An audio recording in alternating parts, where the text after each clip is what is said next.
Hey guys, welcome to the Liberal Hive Mind, a channel solely focused on exposing the abundant hypocrisy of the left. Well, there it is, the right's hypocrisy moment. The left's been waiting, right? It's been years and years of calling clear leftist hypocrisy. Finally, the left has their moment to point the finger back and say, ha ha, you right-wing chuds, you're the hypocrites on this issue. Except no, not at all. These leftoids think that's the case. They think they're dunking on Tucker Carlson and all of these MAGA chuds, who are all supposedly now pro-CCP, pro-Chinese Communist Party. We're seeing a lot of finger-pointing, a lot of accusations, a lot of claims being made about this TikTok ban bill, or I guess the TikTok divestment or ban bill. I want to chime in and let you know my perspective. We got some stuff to get into, so let's roll the tape. Alright, so let's first start off by prefacing this video with me saying, I absolutely freaking hate TikTok. I despise TikTok. I would have no issue with the app being deleted from this universe. I think it's a cesspool of degenerate behavior, likely being weaponized by foreign nations to sow chaos and influence our children. Absolutely, I agree with that. But this bill, I'm not sure this is the answer. And that right there is where all the controversy comes in, because I've made a bunch of videos essentially supporting the calls for banning the app, or at least taking the app out of the hands of ByteDance. But now all of a sudden it's perceived as if people like me are doing a 180. Everyone's talking about this Tucker Carlson clip right over here. TikTok turns out to be by far, didn't know this actually, the most popular social media app in the United States. But the problem is it's owned by a Chinese company controlled by the Chinese government.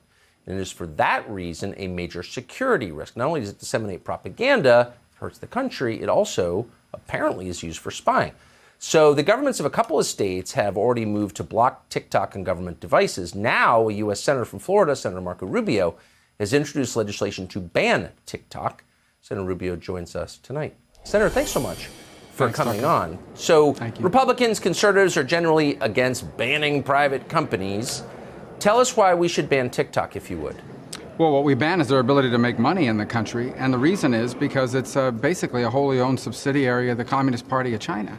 You know, one thing, it's not about the content, ultimately. I mean, we have free speech in this country. It's about how the data that's on it is being used. So that's number one. Some people would say to me, well, what do we care if the Chinese government has access to the data on the phone of a 16-year-old teenager somewhere in America? It's not about the 16-year-old teenager. It's about millions of 16-year-olds, 17-year-olds, 30-year-olds, people that are on there dumping all kinds of data that the government of China gets access to on location, your pictures, your text, your consumer behavior, what the algorithm is learning from you. And then the other thing is, and this is what's really stunning to me, the Chinese tried to interfere in our midterm elections. They were putting out videos discouraging people, and they were using the algorithms to do this, discouraging people from voting on a bipartisan basis or nonpartisan basis. And that's why I tell people, if TikTok was a Russian company, there would be an FBI raid of their headquarters.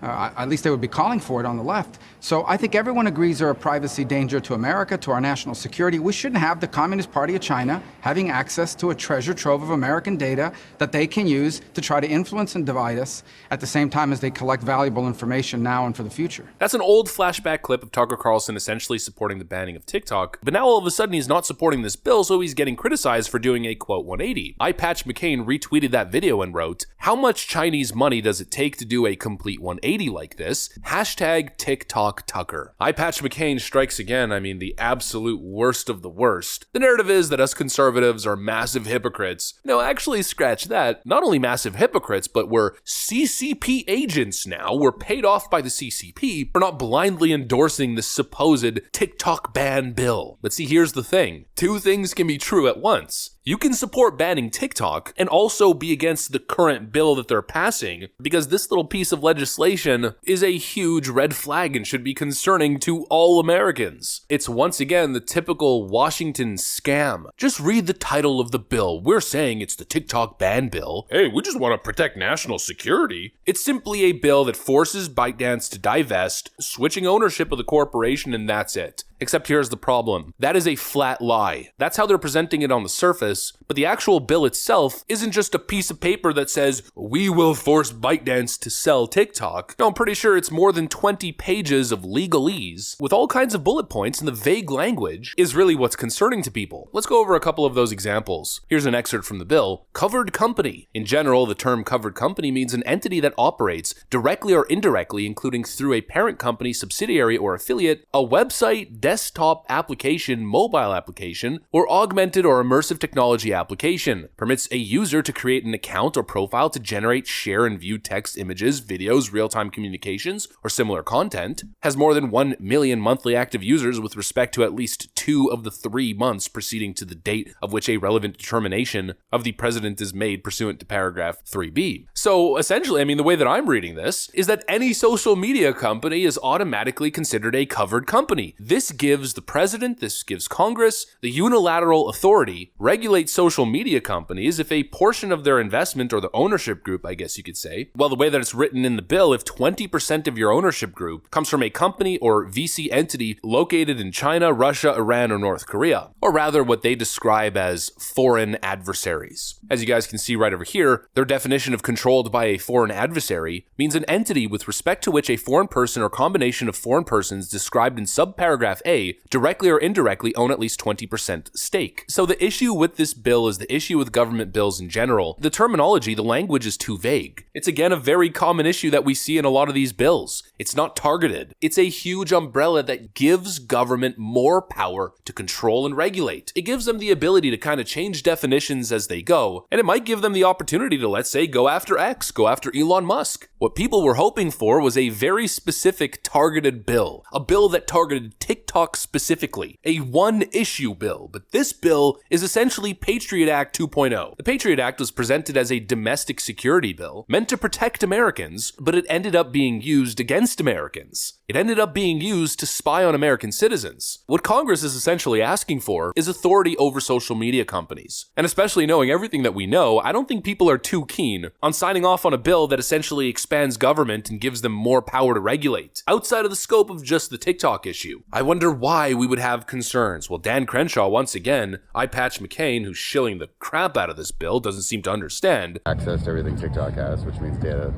on all Americans, and with data and with access to your app that you're addicted to, you can vastly manipulate an entire population, which the Chinese have done already. Are you worried that our intelligence agencies are doing the same thing domestically? Am I worried that I know that they're not. They're not manipulating Americans? They're not controlling the flow of information? Yeah, did you have some evidence otherwise that you'd like to share?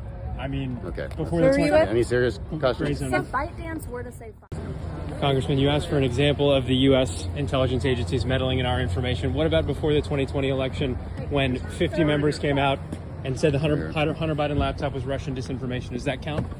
No, because I mean they were retired. They were retired, but the FBI had the laptop for over a year. There's nothing even close to a TikTok.